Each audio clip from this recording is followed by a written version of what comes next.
Boa tarde a todas e a todos. Eu sou o professor Antônio Carlos Lessa, do Instituto de Relações Internacionais aqui da Universidade de Brasília, e também coordenador desse curso de extensão, Repensando Hegemonias. Na tarde de hoje, eu tenho a imensa alegria, a honra de ter como nossa convidada a professora Matilde de Souza, da Pontifícia Universidade Católica de Minas Gerais.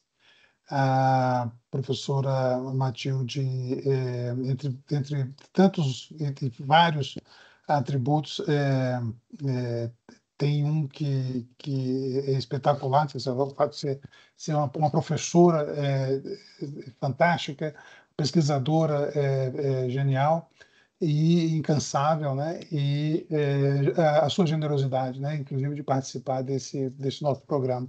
Eu gostaria de apresentar a Matilde, o título da palestra que ela fará hoje. A palestra tem o título Desafios da Transição para a Sustentabilidade no Setor Energético Brasileiro. Essa palestra é extensivamente baseada em um artigo que Matilde publicou com Leandro Gomes Ferreira, na revista SEBRE recentemente, intitulado Sustainability Transition Challenges in the Brazilian Energy Sector. Então, a nossa conversa de hoje é extensivamente baseada nesse trabalho, recentemente publicado, e eu gostaria de, muito brevemente, apresentar a nossa convidada antes de passar a palavra. A professora Matilde é docente do Departamento de Relações Internacionais da Pontifícia Universidade Católica de Minas Gerais, é pesquisadora do Conselho Nacional de Desenvolvimento Científico e Tecnológico, CNPq, com bolsa de pesquisa em produtividade, de produtividade em pesquisa. É docente permanente do Programa de Pós-Graduação em Relações Internacionais também da PUC Minas, programa que ela coordenou durante muitos anos. Foi editora da revista Carta Internacional e também diretora da Associação Brasileira de Relações Internacionais. E uma das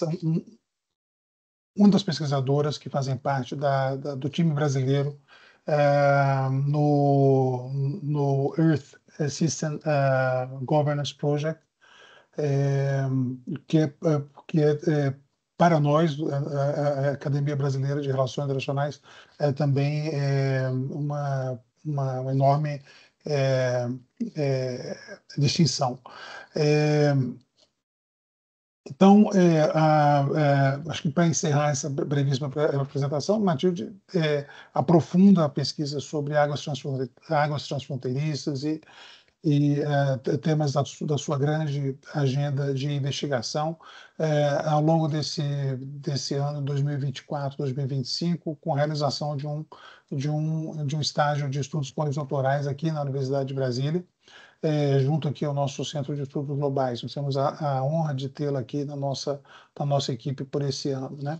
Então, sem mais delongas, já agradecendo a sua participação, Matilde, nessa nossa iniciativa, eu quero lhes dar as boas-vindas e a todos que nos assistem, mas especialmente a você, e também lhe passar a palavra. Muito obrigado. Obrigada, Antônio Carlos, pela apresentação tão generosa, né? Muito obrigada a convite, né? Boa tarde a todos e a todas que estão com a gente aqui nessa tarde, né, de sexta-feira. Eu queria agradecer aos colegas aí da UNB, né, do Centro de Estudos Globais, pelo convite, particularmente aí ao Antônio Carlos, através de quem eu agradeço a todos os colegas do Centro. É uma grande alegria para mim, né, poder participar das atividades com vocês e também uma honra muito grande, né, de estar participando aí da equipe do Centro de Estudos Globais. Bem, conforme já foi falado, né, eu tenho trabalhado um pouco com Leandro Gomes Ferreira, na verdade, desde a dissertação de mestrado dele, né, que a gente começou a trabalhar com a questão de transição energética, depois no doutorado, o foco do Leandro é na União Europeia, e aí a gente acabou desenvolvendo um conjunto de coisas conjuntamente, né, muito em função também de projetos que eu tenho, já tinha antes, na parte de governança de águas e que acaba tendo uma vizinhança muito grande com a questão energética, muito em função do que é, né, a matriz energética brasileira, né? Então, a gente vem trabalhando junto e publicamos esse artigo em 2002 pela revista Brazilian Journal of International Affairs, do Centro Brasileiro de Relações Internacionais. Vou falar um pouquinho, né, desse trabalho e ampliar um pouco, né, porque o artigo foi publicado em 2022 e a gente tem algumas novidades interessantes, né, que vale a pena atualizar um pouco. Bem, nesse artigo, só para falar rapidinho, depois vou compartilhar com vocês o material que eu organizei para vocês acompanharem comigo aí a questão, né, da transição energética, a sustentabilidade. Mas nesse artigo a gente discute o que explicaria a aparente lentidão do Brasil no processo de transição energética quando a gente considera os desafios das mudanças climáticas, né? Então, nós discutimos aspectos políticos e sociais do processo da transição, trabalhando um pouco com a discussão dos sistemas sociotécnicos, né? E a gente sabe que o Brasil, de fato, tem uma matriz energética relativamente limpa quando a gente compara com os outros países. Eu vou mostrar isso com maiores detalhes ao longo da apresentação. Mas, de fato, a gente ainda é bastante dependente da energia hidrelétrica e ainda também do biodiesel, né? Do etanol, na verdade, com uma contribuição relativamente pequena das outras fontes renováveis, como, por exemplo, a energia eólica e a energia solar. E aí a gente vai trabalhar um pouco, né, tentando discutir por que o processo é mais lento, né, e a gente vê que essa lentidão ela tem desdobramentos importantes para o Brasil, né, principalmente com relação ao futuro, quando a gente pensa na modernização do setor de energia, né, introdução de novas tecnologias e a modernização mesmo até do parque industrial brasileiro, né? Então, eu vou falar um pouquinho disso né, mas no finalzinho da minha fala vou atualizar então um pouco o que atualmente, né, o país tem feito com relação a isso. Eu vou compartilhar a tela com vocês. O título, né, da minha fala tem a ver com o artigo, Desafios da Transição para a Sustentabilidade no Setor Energético Brasileiro. Eu vou trabalhar esse tema em três pontos, né? Que é a transição, energia e transição energética, o Brasil no contexto da transição energética e alguns avanços, como eu falei, uma atualização, né, do que anda sendo feito aí. Bem, a gente pode muito intuitivamente, né? A gente sabe que a energia é essencial para o funcionamento das sociedades humanas, desde o domínio do fogo, né, nas sociedades mais, dos grupos mais pré-históricos, até as formas modernas, como a eletricidade, fontes renováveis, né? A energia, ela impulsiona avanços tecnológicos, econômicos, sociais, ela é fundamental para a nossa vida, né, em sociedade. A Revolução Industrial, ela marca uma transformação muito importante, né, nesse processo aí do uso da energia, porque ela vai intensificar o uso de combustíveis fósseis e agora, atualmente, né, século XXI, a gente lida com a demanda por transições para alternativas limpas e sustentáveis da energia, muito em função do problema das mudanças climáticas, né? Então, o acesso sustentável à energia é fundamental para a gente reduzir desigualdades, garantir segurança alimentar e também mitigar os impactos das mudanças climáticas, né? Então, a transição para fontes renováveis e eficientes é um desafio que está colocado para nós brasileiros, mas também para todo mundo.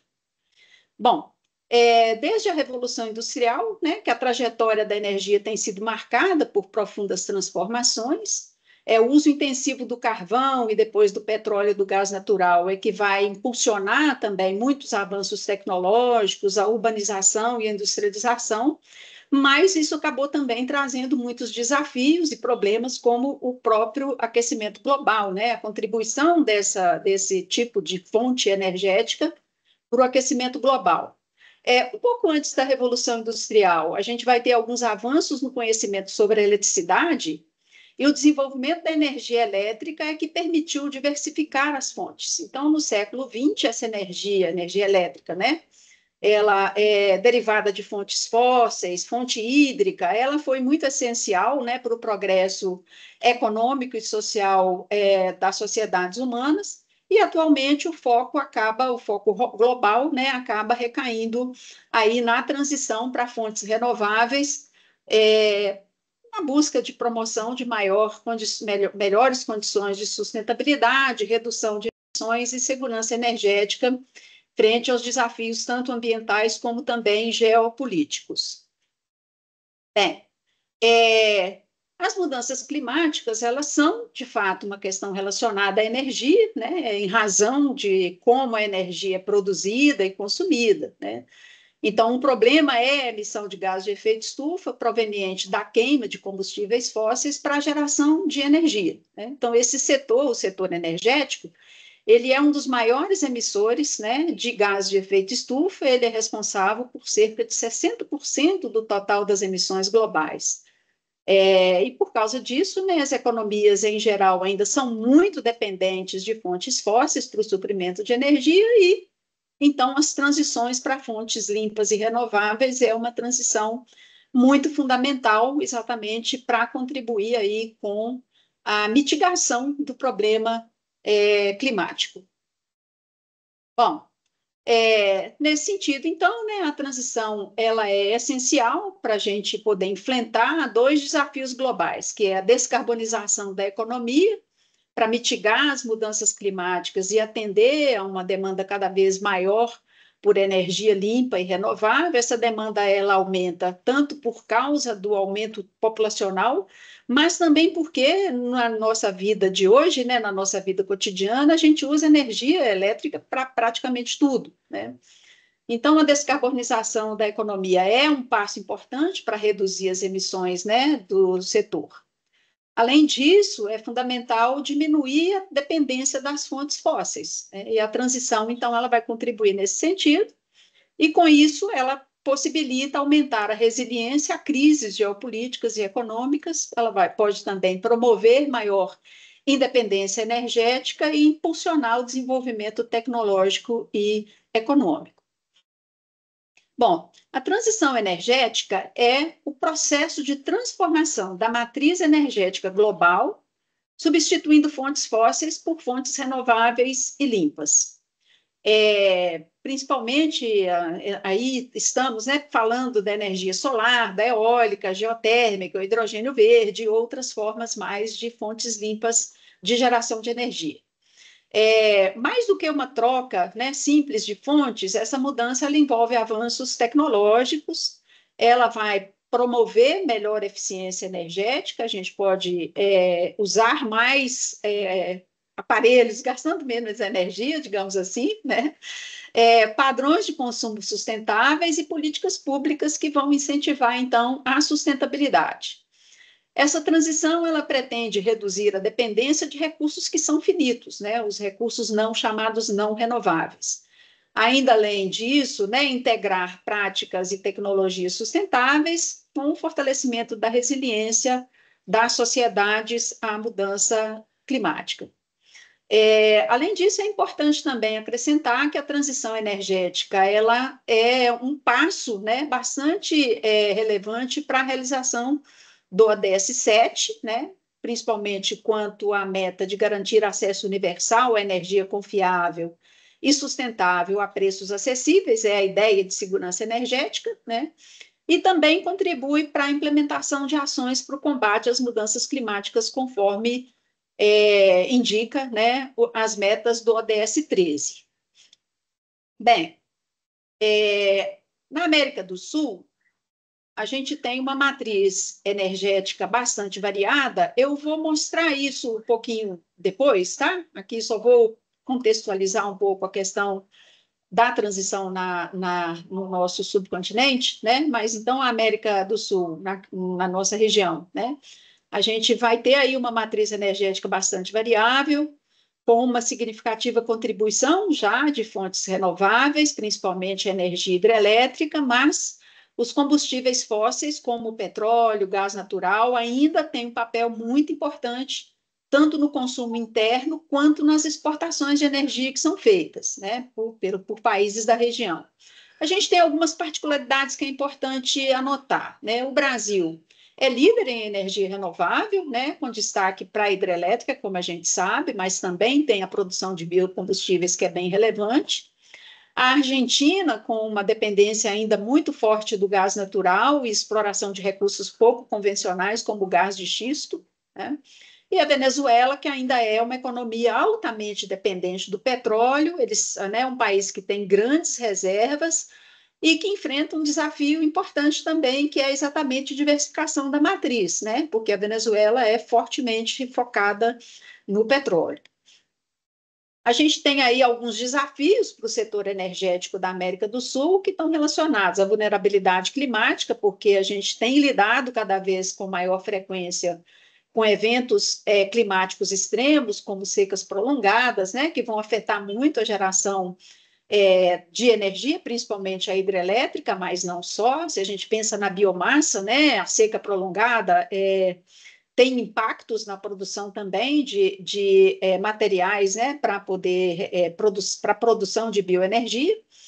A gente também tem a dificuldade na integração energética no nosso subcontinente, a cooperação ainda é muito limitada entre os países, né? Isso vai dificultar a otimização dos recursos energéticos regionais, e muitos países ainda dependem economicamente de combustíveis fósseis, né? O que vai representar aí um desafio muito importante diante da transição para uma economia de baixo carbono.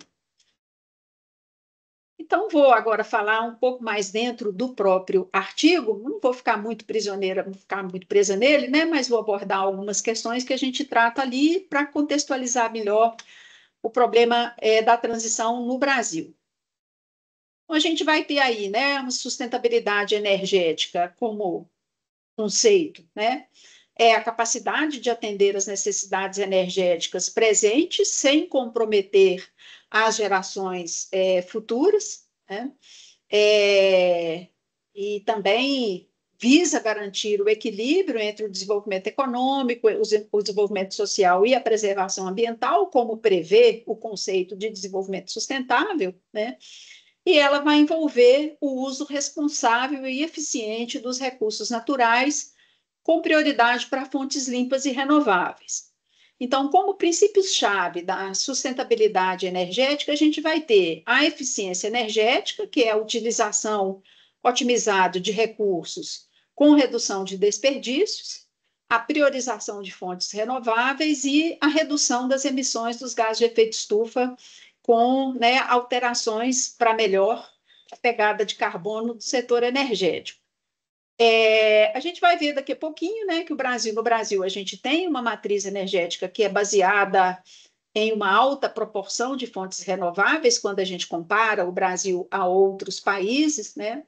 O Brasil está bem posicionado quanto à redução das energias fósseis, mas a gente ainda enfrenta desafios como a dependência das hidrelétricas, né, a necessidade de expandir as fontes fósseis em determinadas situações, e quando a gente tem secas prolongadas, né, que as hidrelétricas ficam comprometidas, é preciso acionar as termoelétricas, e elas normalmente queimam, né, diesel, combustível fóssil.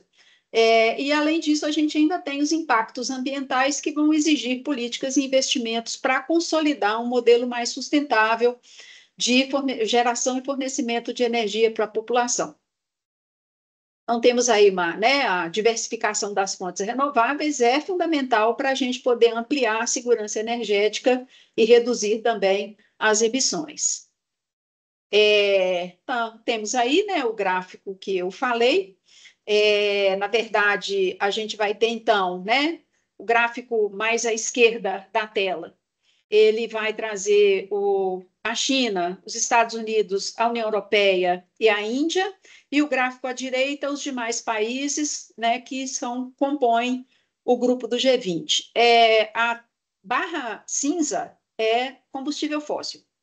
Então, a gente vê com bastante surpresa, né, o quanto que as principais economias do mundo são dependentes de combustíveis fósseis ainda. A barrinha azul representa as renováveis, todas juntas, né? Todos os tipos, todas as fontes de energias renováveis. A barrinha rosa é energia nuclear. Então, há uma gradativa redução, né, no uso da energia nuclear. E aqui chama atenção no gráfico à direita da tela. O Brasil é o terceiro país aí, né, da esquerda para a direita, chama atenção a relação entre fósseis e renováveis, no caso das fontes de energia do Brasil. Né? É uma matriz muito diferente, né, da de todos os demais países, mesmo com todos os investimentos e a redução que a gente pode perceber ao longo do tempo, né, com relação à queima de combustíveis fósseis. Passando aqui, a gente tem o gráfico comparativo da América do Sul. Todos os países juntos, né? Esse é um gráfico que é produzido pela Organização Latino-Americana de Energia. Os dados tanto da matriz do G20 quanto esse daqui são de 2022, né? Então, a gente está trabalhando com os dados mais recentes que eu consegui encontrar. Aí, a barra azul e a vermelha, petróleo, gás natural. O verde é o carvão mineral e depois o verde-limão já vemos aí a hidroenergia, né? Então, a gente vê que também no caso da América do Sul há uma dependência grande das fontes fósseis, né? E as renováveis, considerando a hidroenergia, né, para cima até a barrinha lilás, é bastante importante, né? E tem crescido muito, na verdade, mas ainda temos uma importância, né? Uma presença muito forte das energias fósseis não renováveis na matriz da América do Sul.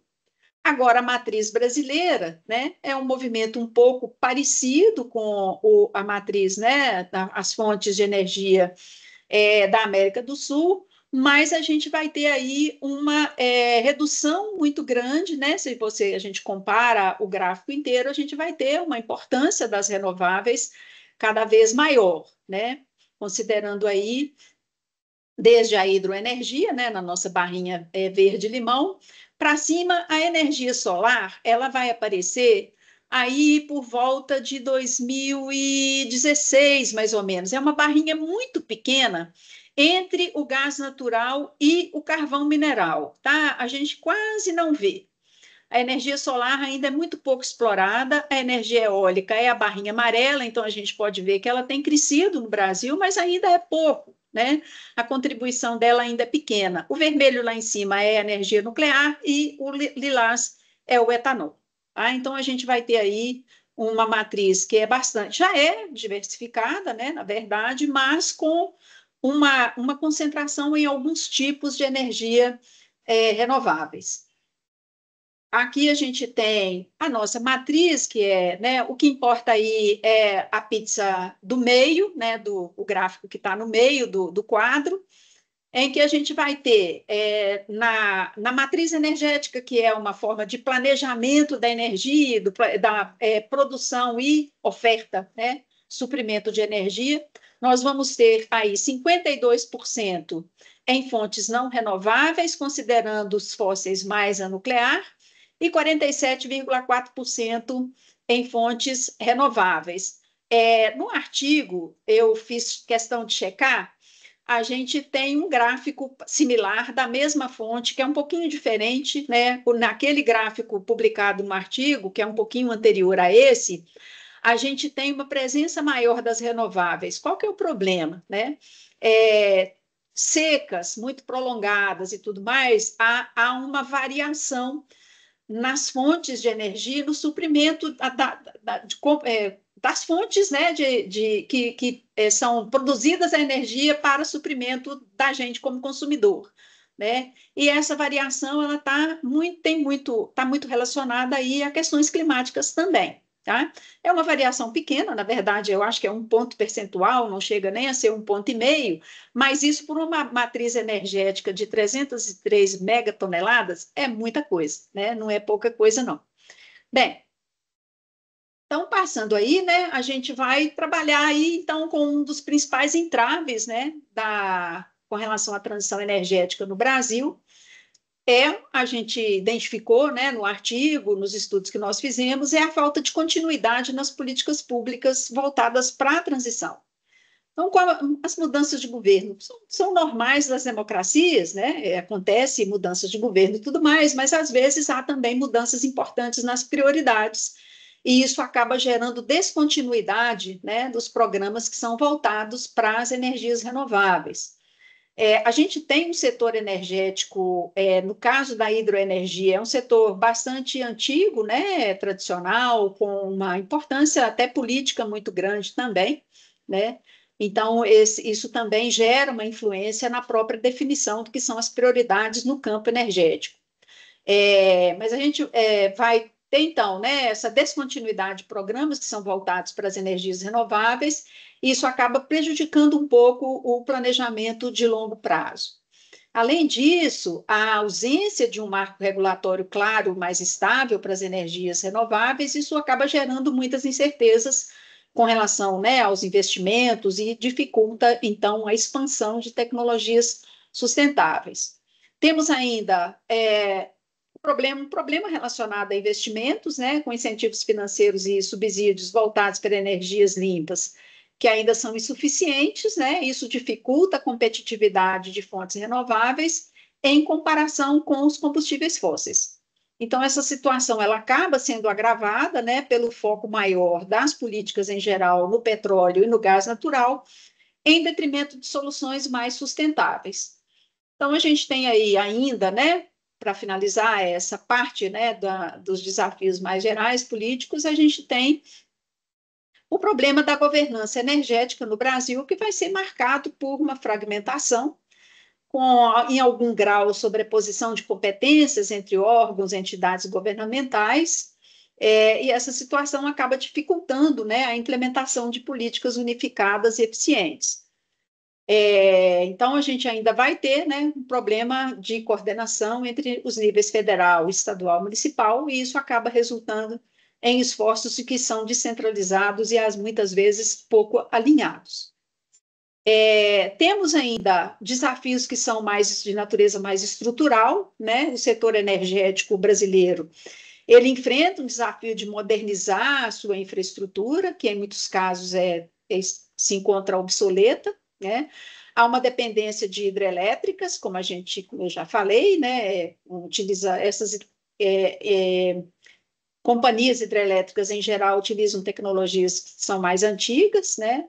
Além do problema da fonte hídrica, exatamente por causa dos eventos climáticos extremos, como secas prolongadas, por exemplo, né, que compromete a geração de energia por parte dessas usinas. Além disso, a gente tem uma rede, né, as redes de distribuição e transmissão, elas precisam de mais investimentos para atender ao aumento da demanda, integrar fontes renováveis com maior eficiência e tudo isso. Além disso, né, e apesar desses avanços, né, em fontes renováveis, conforme vimos lá no gráfico, o Brasil ainda tem uma dependência importante de combustíveis fósseis, principalmente no setor de transporte, né? A gente tem um país que transporta mercadorias e pessoas basicamente em cima de rodas, né, de 4 rodas, com uso muito pequeno de outras alternativas, e o transporte é movido a fóssil, em geral, a maior parte da frota, né? Então, nesse sentido, temos necessidade de políticas que incentivem a ampliação da participação da energia solar e eólica nesse mix energético aí, né? Então, no caso dessas fontes, a gente ainda tem o problema de infraestrutura insuficiente para o uso da energia gerada, né? Então, precisamos também modernizar a infraestrutura para armazenamento e transmissão, né, de energia. Finalmente, o problema da desigualdade com relação ao acesso à energia em regiões mais remotas, principalmente na Amazônia, áreas rurais mais afastadas, que não têm acesso confiável e sustentável à eletricidade. Então, a gente tem ainda, né, um gap em termos de segurança energética que o país precisa observar. Então, essa disparidade vai refletir diferenças, regionais na infraestrutura energética, que acaba limitando o desenvolvimento social e econômico dessas áreas.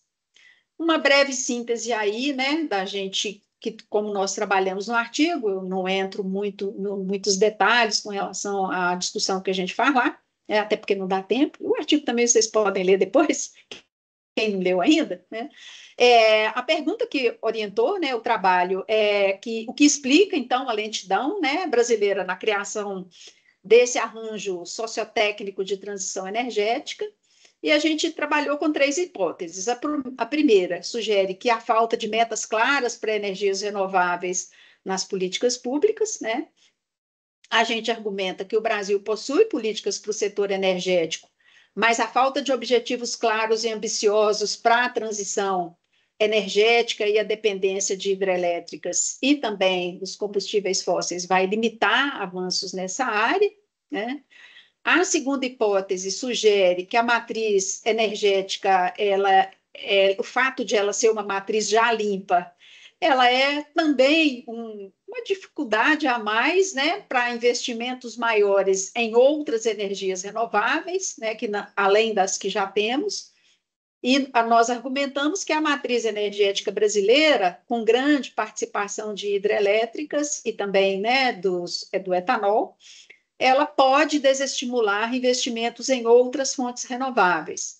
Então, mesmo com o crescimento da energia eólica e energia solar, a dependência de hidrelétricas e o aumento do uso do gás natural ainda são, né, fatores que dificultam um pouco a transição energética mais profunda. Eu vou voltar um pouquinho naquele gráfico da matriz, só para explorar aqui a parte das renováveis. A gente vai ter aqui, esse dado de 2022, ele é do Ministério de Minas e Energia, um relatório recente do Ministério. A hidroenergia é 26,5 mais ou menos. Aqui a gente tem a energia que é gerada por cana, né? Etanol, bagaço de cana e tudo. Mas, na verdade, o que eu queria mostrar era isso aqui. Aqui é madeira e carvão vegetal, né? Aqui, a energia eólica, ela é 4,9% só da contribuição das renováveis, e a solar é 2,5%. Temos outras renováveis aqui que vai juntar um pacote de outras formas geotérmica e tal, que é bastante diluído, então, normalmente as matrizes juntam, né, colocam tudo junto aí. Então, isso é um conjunto que dá 14,3% mais ou menos. Mas o que chama atenção é que a gente tem um potencial para energia solar muito grande, né? E a gente explora muito pouco esse potencial, e temos aí também um potencial para energia eólica que também ainda é subexplorado. Então, voltando aqui, né? Então, a gente trabalha aí, né, com a questão, né, que a gente poderia ter, na segunda hipótese, a gente poderia ter uma contribuição maior das modalidades eólica e solar, né, de fontes para a geração de energia, e isso ainda não acontece como poderíamos, né? E a terceira hipótese que a gente trabalhou no artigo, ela sugere que há dificuldades na expansão da rede de transmissão de energia, especialmente para a região amazônica, né? A gente argumenta que a extensão territorial do Brasil e a dificuldade do acesso à região, né, principalmente a Amazônia, acaba dificultando um pouco a expansão da rede, o que impacta a integração de energias renováveis geradas em diferentes regiões. No artigo, a gente faz um pouco uma discussão sobre a descentralização também, né? O sistema brasileiro ele é muito centralizado, a ideia da descentralização, principalmente para atender a demanda por energia na região amazônica e em regiões mais remotas, né? Que você colocar linhas de transmissão como essas mais tradicionais que a gente tem um custo, não só o custo de implantação dessas vias, né, dessas linhas, mas também custo de manutenção delas, né, que é realmente muito alto, exatamente por causa da extensão territorial do país. As conclusões que a gente chega no artigo é que a transição energética ela acontece de forma lenta e gradual, né, com os desafios que eu já coloquei, né. Temos aí ainda, né, quando fizemos o artigo, falta de políticas públicas mais claras, mais ambiciosas, que de fato impulsione a transição energética. A ideia que a transição energética ela traz junto consigo avanços tecnológicos importantes para outras áreas, geração de emprego e tudo, né? Além disso, a gente tem a expansão da rede de transmissão, que é especialmente complicada, mais complexa para a região amazônica, né? E é importante integrar energias renováveis geradas em diferentes regiões, né? Aí a ideia aí das redes inteligentes, né? Redes de energia que são redes inteligentes, que podem facilitar esse processo, né? E há oportunidades também, né, no ponto mais positivo, oportunidades para o desenvolvimento tecnológico e socioeconômico do país, a partir de investimentos em energias renováveis e na modernização do setor energético. Lembrando que a pobreza energética é um dos fatores que dificulta, né, a superação da condição de pobreza das pessoas, né, em geral, que estão na linha da pobreza aí. Bem, temos, então, algumas alternativas, eu já adiantei alguma coisinha, então vou passar mais rapidamente aqui, né? Então, como alternativas, né, a gente pode sugerir, pensar um pouco, né? Fortalecimento da governança, dado que uma governança mais eficiente, né, da questão energética, ela pode impulsionar a transição no Brasil, a chamada transição sociotécnica, né? É necessário criar aí um marco regulatório que seja mais integrado, seja mais estável e que proporcione também maior segurança para os investidores, estimulando então o desenvolvimento sustentável. Além disso, as políticas públicas de longo prazo, né, alinhadas com metas de sustentabilidade, elas são fundamentais para garantir a continuidade e a eficácia das iniciativas no setor energético. A gente tem aí necessidade de repensar as estruturas de governança. Além disso, a modernização da infraestrutura energética, já falei um pouquinho disso, né, é um passo indispensável. A gente precisa de investimentos em redes inteligentes, sistemas de armazenamento que possam aumentar a eficiência e a estabilidade do fornecimento de energia, né, mesmo diante de variabilidades climáticas. Então, né, pensando nessa questão, né, a atualização de hidrelétricas, a ampliação da participação de fontes renováveis, né, principalmente eólica solar, como a gente viu, é muito reduzida ainda, né, a gente pode aumentar. Essas ações seriam muito importantes para uma diversificação maior da matriz energética e, portanto, melhorar, né, e reduzir a dependência de fontes fósseis que o Brasil ainda tem. Finalmente, a inclusão energética, né, é um elemento bastante importante para alcançar uma transição justa e equitativa. A transição ela está muito mais colocada de uma forma muito mais acessível para os países desenvolvidos, né? Ela é muito cara, depende de investimentos em tecnologia e tudo mais, então isso custa, né, bastante recursos e investimentos, mas a transição também precisa observar a questão da justiça e da equidade. Então, a gente precisa, né, de programas mais voltados para a garantia de acesso universal à energia sustentável em áreas remotas e vulneráveis, né, isso também é muito importante, e é necessário incentivar soluções descentralizadas que possam, então, ampliar e democratizar o acesso à energia limpa e promover o desenvolvimento local. Temos, então, aí alguns avanços, né, desde que o artigo foi publicado, como eu disse, há algumas ações do governo brasileiro que são importantes para a gente repensar um pouquinho, né, e olhar com esperança de que sejam ações mais duradouras.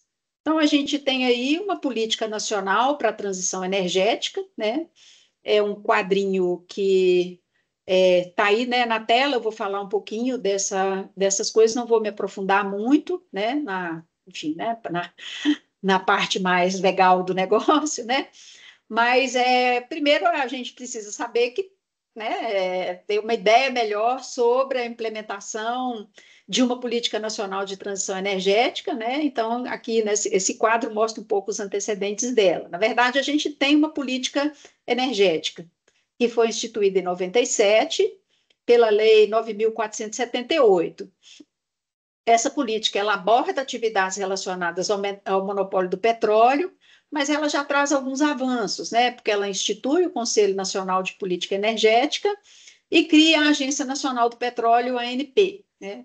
E ela também define as atribuições e responsabilidades dessas duas estruturas aí.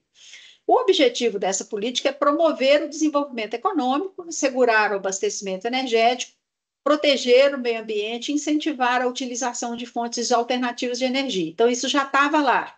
Mas, na verdade, a política ela é mais focada para fontes fósseis, né? Então, a gente tem uma política que é mais, né, antiga, de 97, que foi pensada, mas já previa a questão das alternativas, mas ela ainda priorizou muito as fontes fósseis. Na sequência, a gente vai ter o decreto 3.250 de 2000, que vai estabelecer a estrutura e funcionamento do Conselho Nacional de Política Energética, e esse órgão ele é um órgão de assessoramento do presidente da República, e eu vou destacar só algumas atribuições dele, né? Que é a promoção do aproveitamento racional de recursos energéticos nacionais, assegurar o suprimento de insumos energéticos em áreas remotas ou de difícil acesso, fazer revisão periódica das matrizes energéticas aplicadas às diversas regiões do país, considerando fontes convencionais e alternativas. Então, essas são as principais atribuições desse conselho. E na Lei 10.438, que é de 2002, ela trata de medidas para a expansão do fornecimento de energia elétrica, promovendo o uso de fontes renováveis, eficiência energética e a universalização do acesso à eletricidade. Eu destaco aí o incentivo às energias renováveis, com a criação, né, do Fundo de Desenvolvimento Energético, promoção da energia, da eficiência energética, etc. A gente vai ter aí também essa legislação de 15 de março, que vai dispor sobre o programa, né, de incentivo às fontes alternativas de energia elétrica, o PROINFRA, que já está voltado também para a questão das renováveis. E, finalmente, a gente tem o último ponto aí, já deste ano, né, de agosto deste ano, a instituição da Política Nacional de Transição Energética, PNTE. Vou falar um pouquinho dela, né? Então, ela busca, né? O objetivo é posicionar o Brasil como líder na economia verde, promovendo uma matriz energética sustentável e inclusiva, e ela foi instituída pela resolução número 5 do Conselho Nacional de Política Energética. Ela não é fruto de uma lei específica, né, para a transição, ela é uma resolução do Conselho. De toda maneira, o Conselho ele é parte da estrutura da política energética nacional, né? Então, está dentro das competências do Conselho estabelecer resoluções dessa natureza, né?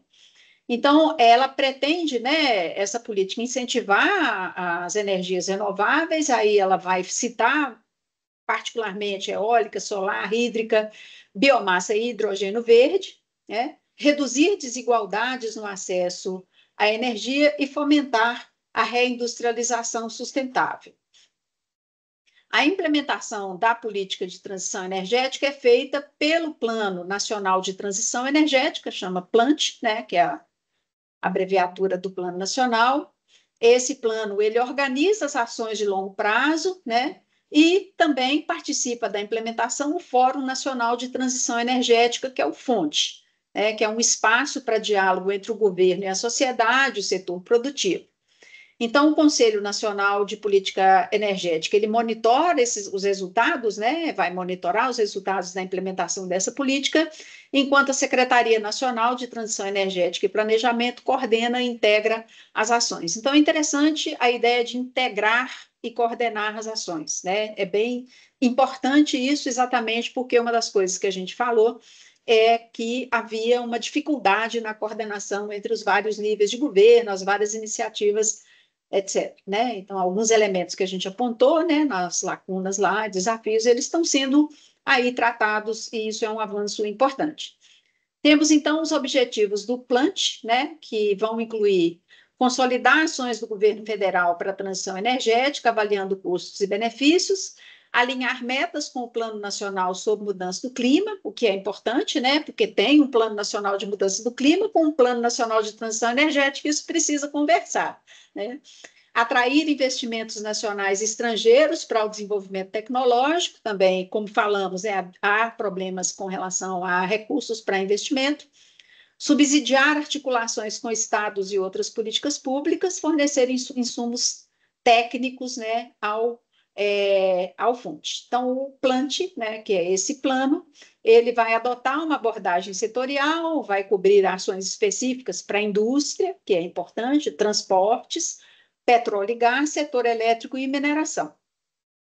Bom, além disso, a gente tem algumas iniciativas também do governo brasileiro em algumas outras arenas, né, de negociação. Na reunião do G20, os resultados do grupo de trabalho de transições energéticas, é um grupo de trabalho vinculado ao Ministério de Minas e Energia, os resultados desse grupo de trabalho foram incorporados à declaração dos líderes do G20, né?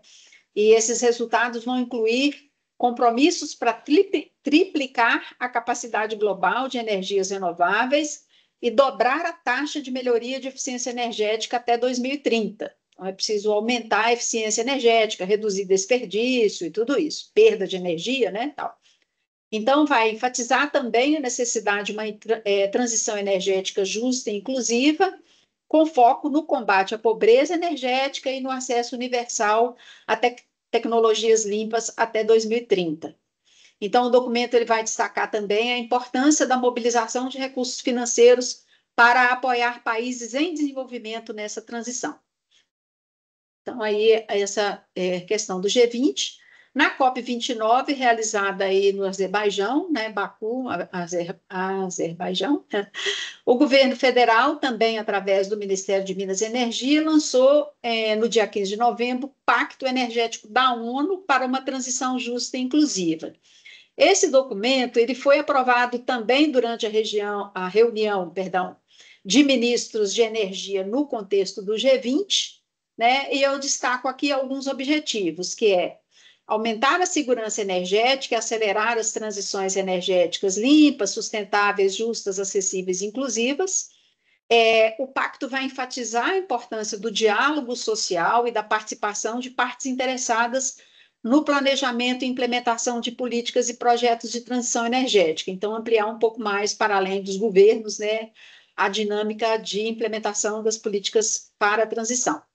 Além disso, né, permite que outros países, né, empresas e associações do setor privado se juntem também a esse compromisso. Temos ainda aí na COP29 que a presidência brasileira no G20 lançou também, durante a COP29, no âmbito do GT de Energias, Transições Energéticas, um roteiro para aumentar o investimento em energia limpa em países em desenvolvimento.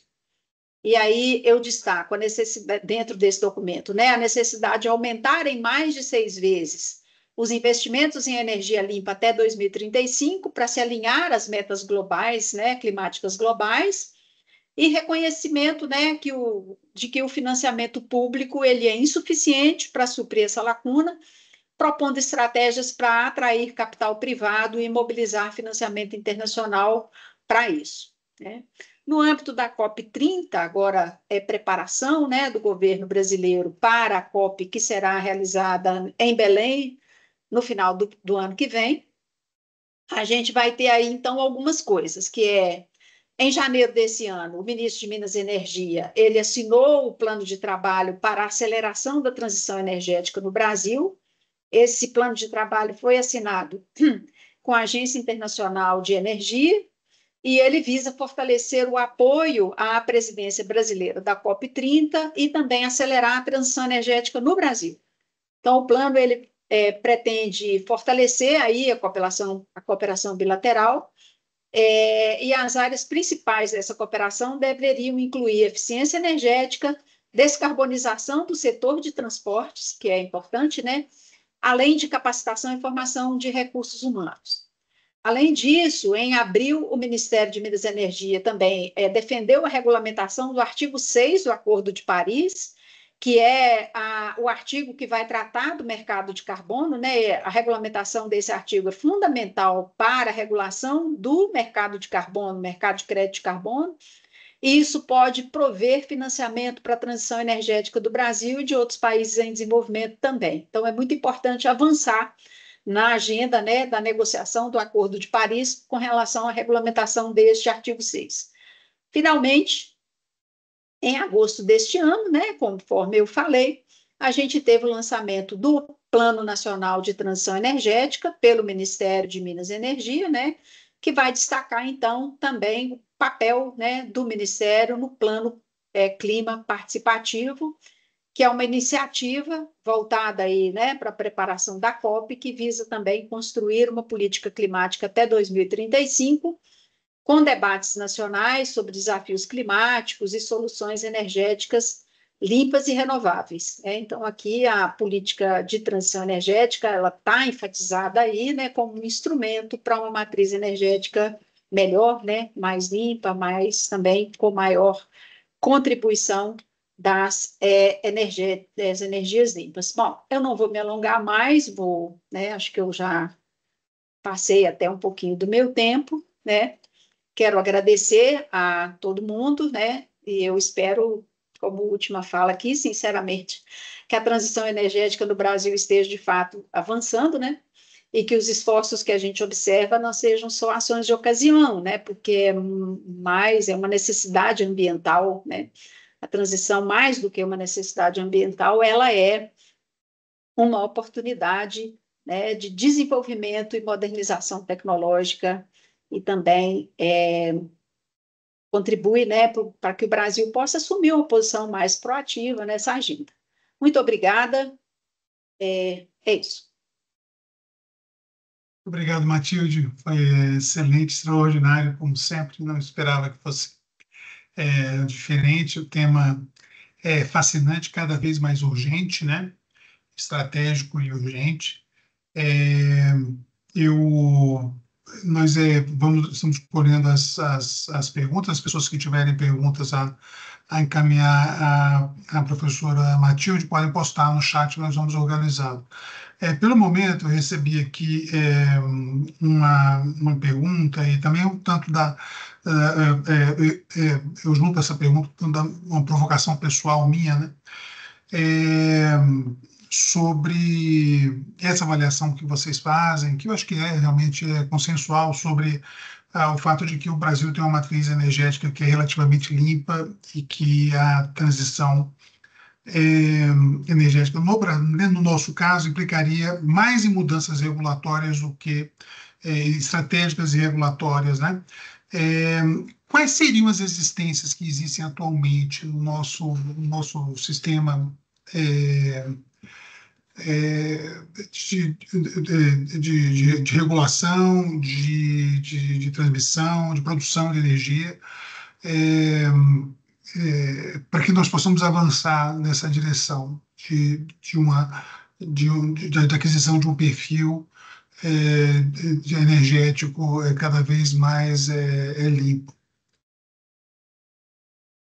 Quais seriam esses desafios? Onde você acha que a coisa está sendo mais problemática? Olha, eu penso que tem alguns desafios que precisam ser enfrentados e eles são questões que já vêm de muito tempo, né? O setor é um setor considerado ainda que envolve aspectos de segurança nacional, né? Então, abrir para o capital privado e com investimentos, né, privados aí tem sido bastante discutido, não é uma novidade, né, mas ainda há uma resistência muito grande com relação a isso.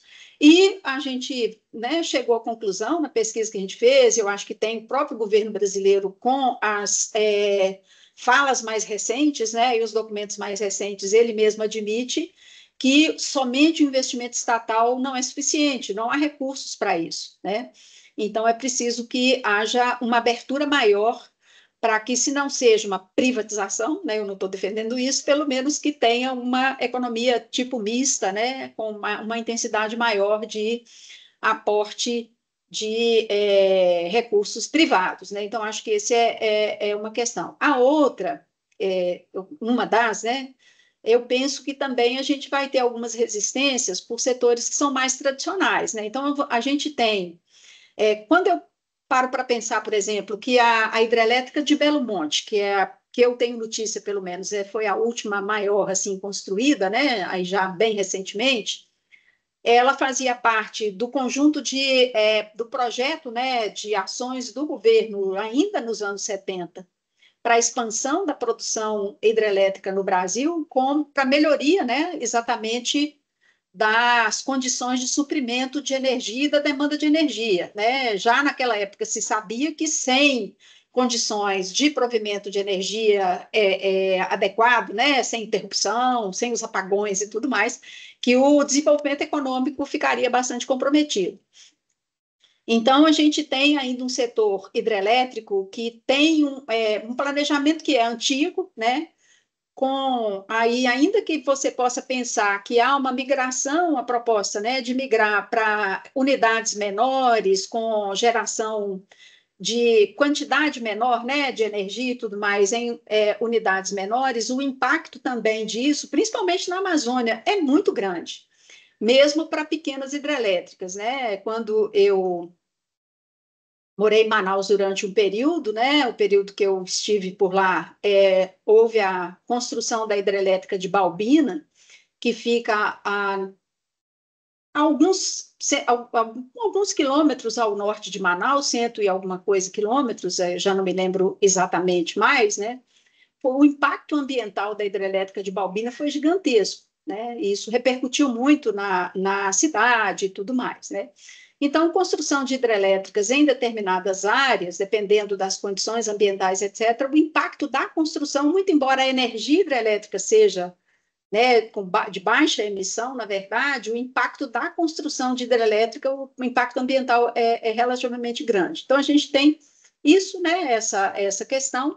E uma outra coisa que eu acho que não falta, né, na verdade, são pesquisas por parte de cientistas brasileiros e tudo mais para diversificação das fontes de energia. Então, eu li há um tempinho atrás, não muito tempo atrás, a verdade, né, alguns trabalhos sobre isso, e que há a possibilidade de você aproveitar, depois que você já fez tudo possível com a cana, ainda tem como aproveitar o resto que sobra para a geração de energia. Então, há vários estudos, né? O problema é recurso exatamente para você implementar e, eu penso, um pouco a descentralização, porque são pequenas iniciativas, né, para a produção de energia com menor capacidade de geração, digamos assim, né? Então, você precisaria de uma rede realmente inteligente para integrar tudo isso dentro de uma capacidade de coordenação mais geral, né? E isso também é muito caro. Eu não sei se respondi, mas, enfim, acho que é isso.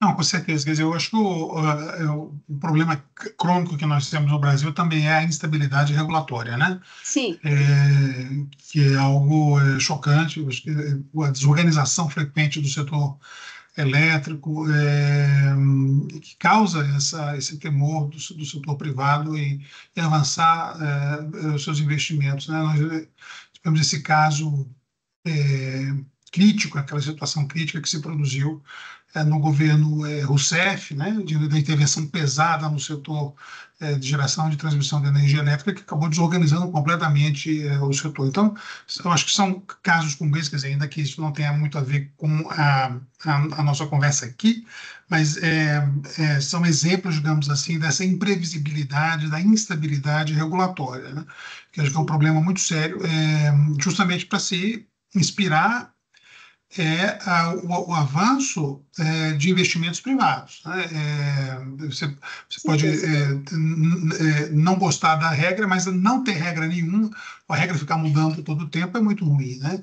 Acho que É esse é complicado. o caso mais notável na nossa experiência recente, né? Nós temos aqui, Matilde, a pergunta da Mariana Torres, e ela lhe pergunta o seguinte: o que faltaria para que os países latino-americanos possam cooperar mais na direção da transição energética? De fato, em termos bilaterais, a gente tem já algumas coisas, né? Então, quando a gente pensa a Itaipu, né, a geração de energia, sempre que o Brasil constrói ou pretende construir hidrelétricas em rios que são transfronteiriços, né? Então, estão em regiões de fronteira, tem um acordo e compartilhamento e tudo mais, então isso já existe em alguma medida em termos bilaterais. Eu penso que a gente precisa superar alguns desafios da integração regional per si, né? Que a gente percebe na dificuldade do Mercosul de caminhar para uma integração mais efetiva, a dificuldade da Unasul, que era uma outra proposta, né? Que avançou até certo ponto, mas depois não avançou mais. E a gente precisaria pensar um pouco estratégias, né, que poderiam avançar no sentido de permitir um mercado de energia regional um pouco mais robusto, né? Pensar em discussão de tecnologias e colaboração entre os países no sentido de capacitação de pessoas, melhoria do quadro técnico, né? E também com aporte de recursos, né? Para que houvesse, de fato, que você pensasse que a integração energética fosse mais do que criar linhas de transmissão para poder distribuir energia por aí, porque isso implica em desenvolvimento tecnológico, né? E também de construção de infraestrutura. Então, vamos imaginar, por exemplo, que a gente tenha um programa que seja regional, né, para produção de carros elétricos, por exemplo. E que esses carros fossem produzidos em algum lugar de uma forma um pouco mais cooperada, com tecnologia que possa ser compartilhada aí pelos países e tudo mais, mas você tem um problema de infraestrutura. Como é que você põe esse carro para andar nas ruas? Como é que vai ser o abastecimento desses veículos? Como é que vai ser isso, né? Então, tudo isso eu penso que quando a gente fez esse trabalho e a gente se reporta no artigo à experiência da União Europeia, que é a tese de doutorado do Leandro, na verdade há uma integração que é de produção de conhecimento, né, focado no desenvolvimento de novas tecnologias para a transição. Então, há um compartilhamento, né, de conhecimento, redes de pesquisadores que se organizam, etc. E há também um aporte de recursos tanto para o desenvolvimento do conhecimento em si, como a aplicação disso em tecnologia, desenvolvimento tecnológico, né? Então, depois você vai ter, então, o mercado de energia e todo o processo de transição sendo mais compartilhado, né, de uma forma um pouco mais cooperativa entre os países. Então, para nós, eu acho que faltaria isso, né? Da gente pensar um pouco mais estrategicamente a médio e longo prazo, né? Com formação de redes de pesquisadores, compartilhamento de conhecimento, né? E também compartilhamento de conhecimento, inclusive tecnológico, né? É isso, eu acho que não tem milagre, né? Mas é necessário que se pense, né, nessa direção. Eu concordo totalmente com você. Não é somente infraestrutura, não é somente acordo de integração. Isso é também, mas não é somente isso, né? O Vitor Nascimento faz uma pergunta sobre eu não vou dizer propriamente as dificuldades dos interesses da sociedade civil, talvez o exemplo que ele tenha dado não tenha sido o melhor, mas, enfim, resistências que surgem na sociedade civil organizada em torno de projetos de geração de energia que eventualmente tem impacto social e também impacto ambiental. O caso os dois casos o caso notável que ele lembra das lideranças indígenas na Amazônia, né, que oferecem resistências, apresentam resistências à ampliação de projetos de geração de energia na região, como também de instalação de linhas de transmissão. Então, a pergunta dele é como é que esses impasses que são produzidos, digamos assim, na interface entre os interesses da sociedade civil, as visões da sociedade civil organizada e a gestão, a implementação da política energética, especialmente em direção a esse rumo de transição. Na verdade, a gente tem um histórico de movimentos, por exemplo, o movimento dos atingidos por barragens, né? Foi um movimento muito forte, anos 90, se a minha memória não está ruim, um movimento de grande envergadura, muito forte e tudo mais, por causa dos impactos, né, da construção das hidrelétricas e principalmente a maneira, né, como era feito esse processo. Eu estive na região de Sobradinho, a hidrelétrica de Sobradinho, que fica na divisa entre Bahia e Pernambuco? Acho que sim. Eu fui numa dessas viagens que eu fazia antigamente para avaliação institucional para o INEP. Eu fui avaliar uma escola lá naquela região e era uma época que o reservatório estava havendo uma seca muito importante, o reservatório estava muito vazio e a gente podia ver as carcaças das casas, né, da antiga cidade ali, né, que foram a cidade que foi alagada para a construção da hidrelétrica e formação do lago, né, que é necessário, a represa, né, que é necessário para poder movimentar as turbinas da hidrelétrica. Eu também me lembro que uma vez eu fiquei estudando um pouco os manuais para estudo de impacto ambiental, e aí a parte social, né, da questão do impacto ambiental para a construção de barragem.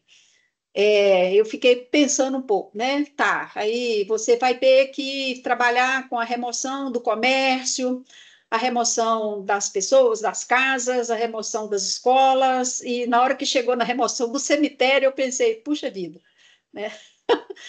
Tá, a igreja, os cemitérios, os lugares, né, sagrados para as pessoas e tudo mais, eu falei, puxa vida, né? Que complicação. Então, eu penso que a sociedade civil tem sido, né, muito pouco ouvida nesses processos. As indenizações, em geral, deixam muito a desejar, né? As pessoas elas vão ter que, enfim, né, recomeçar tudo de novo em outro lugar e tudo mais. Então, acho que tem um impacto social grande mesmo, né? Eu penso, e também foi uma época em que essas coisas não eram tão discutidas também com a sociedade. Eu acho que mais recentemente tem havido um pouco mais de abertura para isso, né? Mas mesmo assim, a construção de Belo Monte, por exemplo, né, teve uma resistência muito grande, né, dos próprios ambientalistas e tudo mais, resistência indígena e tudo. Então, eu penso que para isso me parece que são talvez duas, ou talvez tenha mais, né? Mas que me vem agora no momento dois cursos de ação possíveis, né? Você incluir mais a sociedade civil na discussão dos projetos de melhoria das fontes, né, de geração de energia, né? Por um lado, então, incluir que as pessoas possam saber dos impactos que terão e dos benefícios, né? Que podem advir daí para a própria comunidade que está sendo afetada, né? Essa eu acho que é a primeira coisa que eu acho que tem que incluir aí as pessoas, e a segunda é talvez pensar em unidades menores de geração, né? Que o impacto delas são menores, são mais localizados, eles são mais fáceis de serem mitigados e talvez as adaptações que a comunidade precise fazer seja menos demandante para ela do que essas coisas gigantescas com extremamente grandes impactos, né, para a sociedade. Talvez dois cursos de ação, provavelmente há outros, né, mas no momento que me ocorre, né, pensar um pouco, né, que seria possíveis cursos de ação, essas duas alternativas poderiam ser pensadas. Isso é muito interessante, porque não são somente os projetos de geração tradicionais, né? Eu tenho acompanhado recentemente essa discussão sobre a instalação de parques eólicos, né? Sim. E os impactos ambientais, tanto para a flora, quanto para a fauna, quanto esse aspecto também que você se referiu, e a instalação de parques eólicos nas regiões do Brasil que são têm um enorme potencial de geração, que também são os locais de comunidades tradicionalíssimas, comunidades tradicionais, caso de comunidades quilombolas, comunidades indígenas. Então, a instalação dos parques eólicos que tanto produzem esses problemas do manejo da Barulho, fauna, né? o ruído, a síndrome dos parques eólicos, né, quanto também o impacto para as tradições, para as culturas Sim. locais. Acho que tem uma outra crítica que é muito interessante, que eu achei muito pertinente, que, ao contrário, por exemplo, de uma usina hidrelétrica que envolve uma população muito grande na construção e depois também na manutenção, né, no funcionamento, os parques eólicos eles são muito pouco intensivos em mão de obra. Então, mesmo a capacidade de empregar mão de obra local, uma forma, digamos assim, de compensação material, financeira para aqueles danos, os impactos ambientais que são causados ali na geração da energia de transição, eles são mínimos para as comunidades locais. Então, há também essa crítica que eu acho que é muito pertinente, muito interessante. Quer dizer, no final das contas, não há um mundo perfeito, quer dizer, entre Não. a produção de energia, energia, da energia elétrica que tenha pouco impacto, né, com baixíssima emissão, e que não tenha, não provoque nenhum tipo de dano. A resposta a isso, por outro lado, dessas comunidades é que se nós falamos isso porque nós não temos uma usina, uma hélice, né, Na nossa gigantesca cabeça. instalada no quintal, né, Não. zunindo É, 24 horas por dia. Então, assim, é, tipo assim, é muito fácil eu aqui no meu lugar é. me sair com um comentário como esse, né? Pois é. Só um É, comentário sobre isso, Antônio Carlos. Quando a gente fala de transição sociotécnica, quer dizer, a transição energética, ela, na verdade, ela também provoca uma mudança no perfil do próprio emprego, né? Pelo menos nessa área. Né? Então, você vai ter uma mudança e aí a necessidade de capacitação das sim. pessoas, com um impacto grande. E você falando aí das pás, né, para geração de energia eólica, eu fiquei lembrando dos campos onde estão os painéis solares. Você tem uma mudança gigante da paisagem, né, que é impactante. É impactante. Mesmo eu fui em Sergipe há um tempinho atrás, e eles têm as pás no mar, né? Muda a paisagem, muda. Completamente.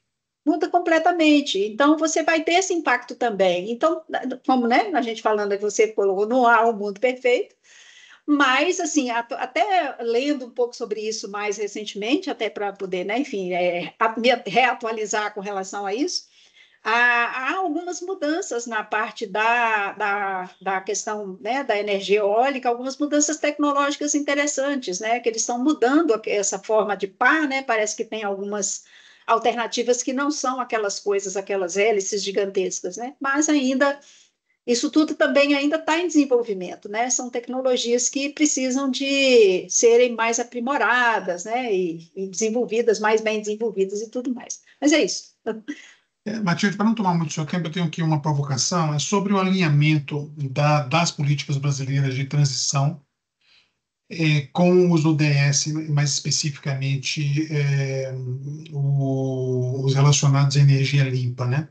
É, qual a sua avaliação sobre esse processo? Nós estamos indo bem, estamos no meio do caminho, há muito a fazer, perdemos essa batalha, muito sinteticamente, qual o estado das coisas?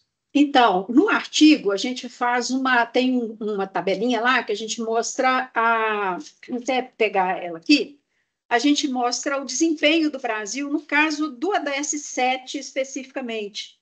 E, na nossa avaliação, o Brasil praticamente cumpre as principais metas do ODS-7 E há condições, a gente não está afirmando isso no artigo, né? Existem condições objetivas já colocadas para que a gente tenha uma redução muito grande de emissões do setor de energia já em 2030.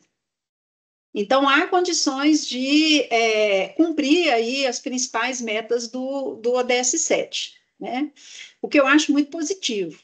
Eu acho que a gente tem mais dificuldades quando a gente pensa no ODS 13, né, com a questão climática, que aí depende mais de outros fatores que não a questão energética sozinha, né? Aí envolve o uso da terra, desmatamento e tal, né? Então, acho que os desafios são maiores, mas no caso da questão da transição energética, se o governo brasileiro conseguir levar a cabo esse planejamento, né, as coisas que estão desenhadas aí, ainda é tudo muito novo, né, então a gente, acho que ainda está no campo das intenções, o que é normal, né, porque acabou de ser divulgado, então você tem todo as medidas necessárias para a real implementação, com os efeitos disso que a gente só vai perceber daqui a pouquinho, né, daqui a um tempo, mas só com o que havia até o período que a gente fez esse trabalho, a gente implementando e ampliando as bases solar e eólica, que já tem, né, a gente daria conta de ter um desempenho bastante interessante quanto ao ODS 7, com certeza. Né? Excelente, uma solução ambientalmente sustentável, abordável do ponto de vista ambiental Uhum. e resolve, encaminha, digamos assim, uma porta de saída para esse desafio dos compromissos do Brasil na mitigação da mudança climática. Perfeito. Matilde, eu quero, em meu nome próprio, como seu colega, seu amigo há tantos anos, agradecer a sua enorme generosidade de ter aceitado participar dessa nossa iniciativa, celebração aqui dos 50 anos de fundação do nosso curso de Relações Internacionais da Universidade de Brasília. Eu só tenho a Parabéns. agradecer pela aula magistral que você nos deu, né? E, evidentemente, você que faz parte dessa nossa caminhada aqui na universidade, né? E quero lhe devolver a palavra para a sua saudação final, agradecendo todo o seu apoio, todo o seu carinho para o nosso instituto. Antônio Carlos, eu é que tenho que agradecer, na verdade, né? Eu acho que eu sempre fui muito bem recebida pelos colegas aí da UNB, gosto muito de todos vocês, vários de vocês são pessoas muito próximas, alguns meus amigos, inclusive, né? É uma honra muito grande, né, poder participar da celebração dos 50 anos do curso de Relações Internacionais da UNB. É uma honra para mim estar aqui com vocês e fazer parte desse processo também de comemoração, né? Fico muito feliz por isso. Me coloco à disposição, né, também para outras parcerias no futuro, quem sabe, talvez, quem sabe, né?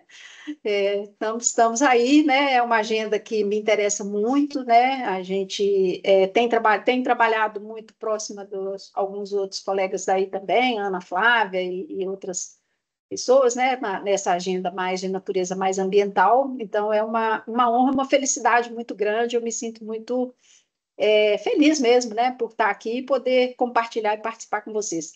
Quero agradecer muito, né, ao UNB, ao Centro de Estudos Globais, a você pessoalmente, ao curso de Relações Internacionais e ao departamento, né, o Instituto de Relações Internacionais da UNB.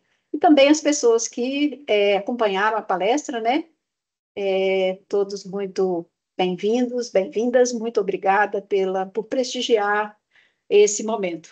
Obrigada. Muito obrigado, Matilde. Matilde, um grande abraço, um grande beijo. Pessoal, a todos os que vieram, muito obrigado pela participação na tarde de hoje. Um grande abraço a todos e a todas e até a próxima. Sim? Obrigado. Obrigada. Tchau, tchau.